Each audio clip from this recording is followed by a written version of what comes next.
You're not gonna make it. No, you ain't gonna make it. You're not gonna make it, but you can. Welcome to the You're Not Gonna Make It podcast, where I discuss topics in the tech and fitness world that really feel like they're attacking your mental and physical health. And some, I assume, are good for you. I'm your host, Kevin. So let's get right into it. First things first, I came across this in the news: the role of exercise in long-term weight loss drug success. Now, when we talk about weight loss drugs, we're talking about Ozempic, Wegovy, insert silly name here. This trending news is suggesting that combining weight loss medications with regular exercise can significantly enhance the long-term success of weight management. Wow, that's a great find. Where'd you find that obvious piece of information? So here's the thing. I've been back and forth on these weight loss drugs. Now, from my understanding, which to be fair is not too much because I don't want to get too much into a rabbit hole of weight loss drug stuff, but from what I understand, most of these weight loss drugs are meant for people with diabetes to help curb whatever it is, appetite or yada, yada, yada. I'm not a doctor. But what I do know is that most people are using these drugs to limit their appetite so that they don't have to build discipline in their eating habits. Now, I sound aggressive towards this because I myself have lost 100 pounds without any drugs.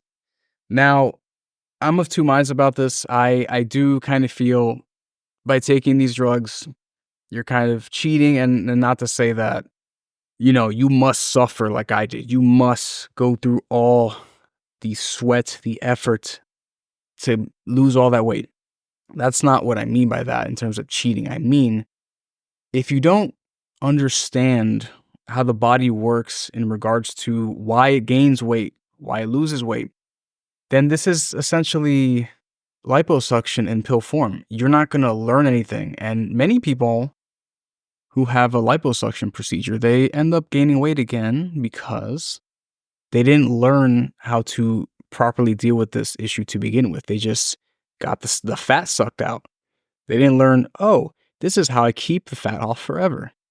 They just got the quick fix. Now, Ozempic, Wegovy, whatever, I will probably just refer to weight loss drugs as a whole as Ozempic. What these do is make it so that you don't have to think about your intake that much because you're just not hungry that often, from what I understand.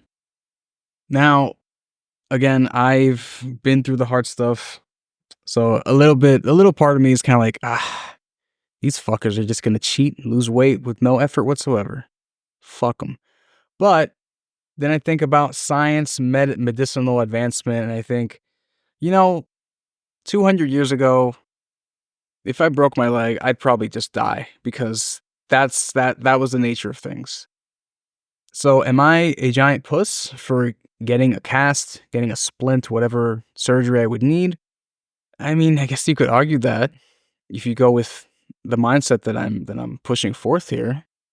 So I'm kind of on the fence about it. Like, I understand we have these advancements in medicinal technology. If you can just take a pill and not worry about curbing your hunger, who cares? You just take this and you're not hungry right now. I mean, in a way, that's kind of cool. But on the other hand, understanding your body to that degree is such a useful skill. So that if you don't want to pay for these drugs, you won't be out of luck because you'll have that knowledge there. So I guess where I stand on this is, if you want to pay for it, then I guess go for it. But I would highly, highly recommend that you understand how to lose weight so that you can take this shortcut now. But if for some reason you can't use your drugs, you can't get your fix, then you'll have a way to keep your weight in line. I recommend that. If you have the money, who am I to stop you from getting a pill that can help you lose weight with apparently very few side effects? Who am I to stop you, right? But it kind of sucks in a way if you don't understand why it's happening, And I guess you could turn it back on me. Do I understand why doctors do whatever they do when you have a broken leg? Not really. I understand the cast is to keep your leg in place so your body can do it what it needs to on its own, but anything else I do not know. Am I dumb for not knowing that? I maybe might I'd say no, cuz you can't really heal your broken leg at home. But you can lose weight at home easily. Excuse me, simply, not easily. I went through a lot of work. It was not easy. Now, the rest of the trending news goes into the role of exercise into this stuff. Now, exercise is not required to lose weight. Not at all. Not at all. But it does help. What exercise does is makes your body more active. And if you build muscle and you're active, your body requires more calories to burn. It needs more and it burns more.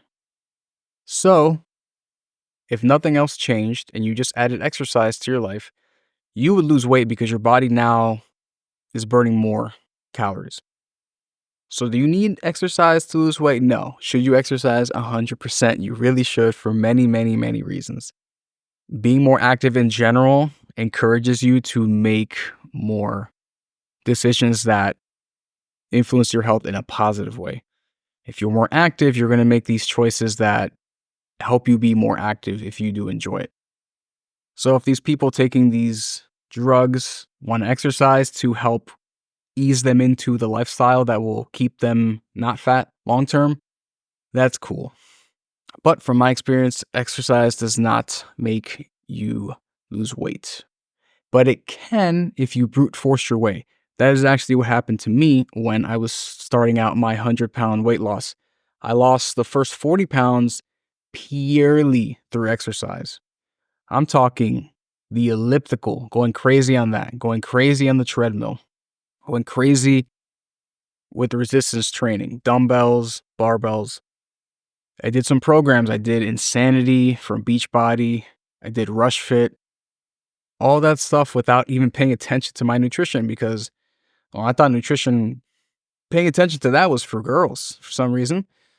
I'm over that now, but that's what I thought at the time. So I was just masculinely brute forcing my way to weight loss. Did it work? Kinda. I lost 40 pounds, but the last 60 came in through pure nutrition, pure caloric deficit, understanding that my body burns calories at rest, finding out how many calories my particular body burns, and then eating daily calories below that amount.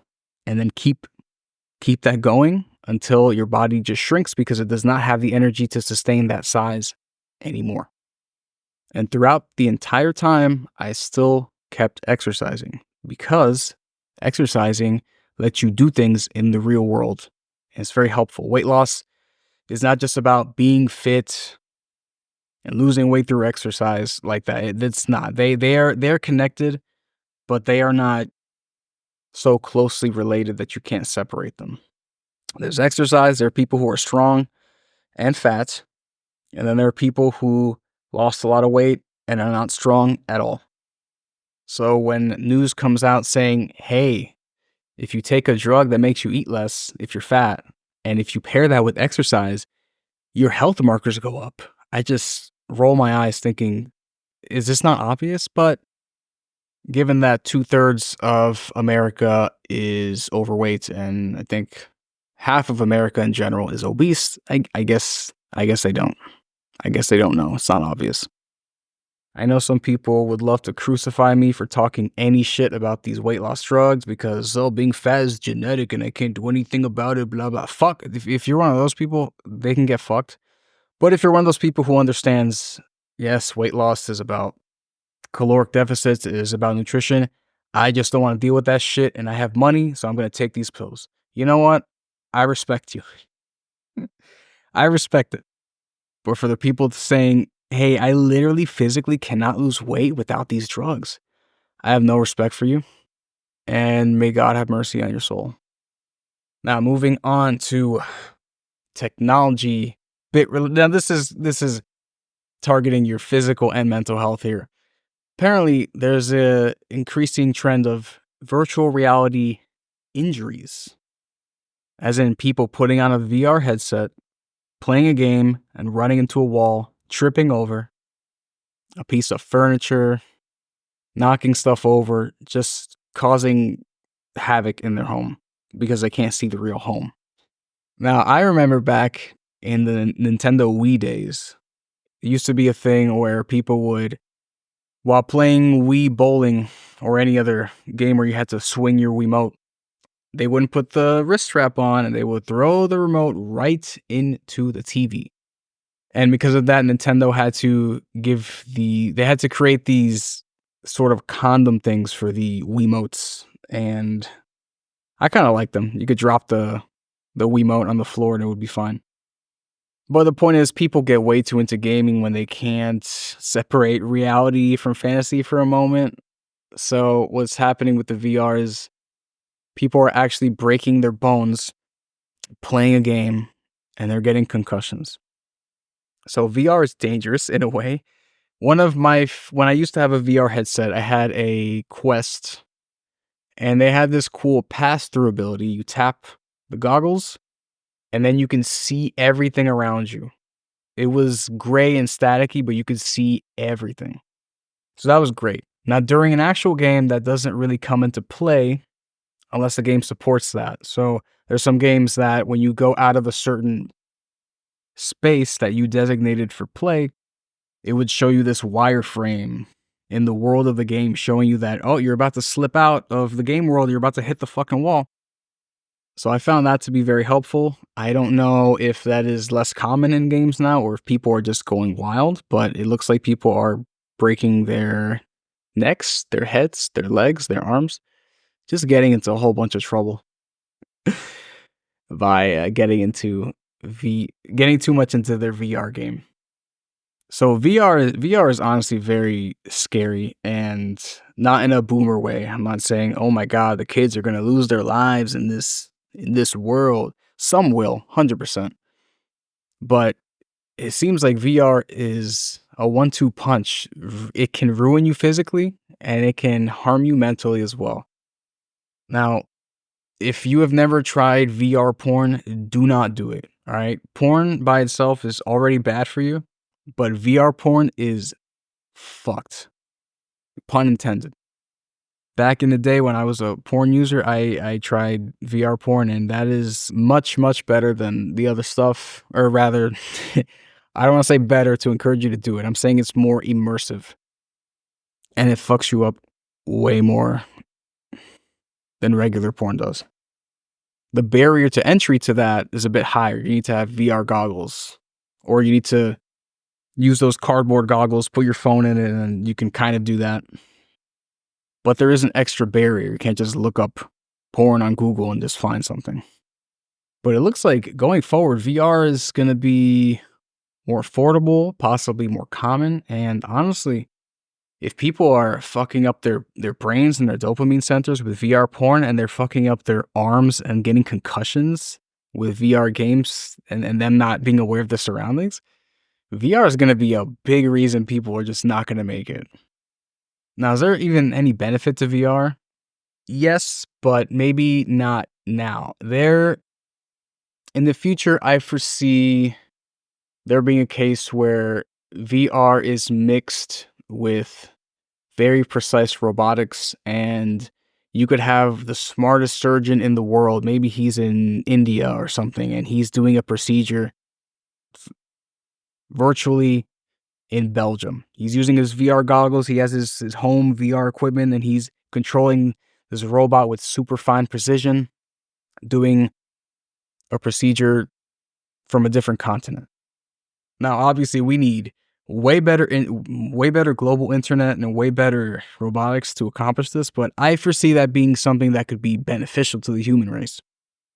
Same thing for just entertainment purposes, not pornography or game related. Let's say you want to watch a movie, put on the VR, you can kind of pretend you're in a movie theater.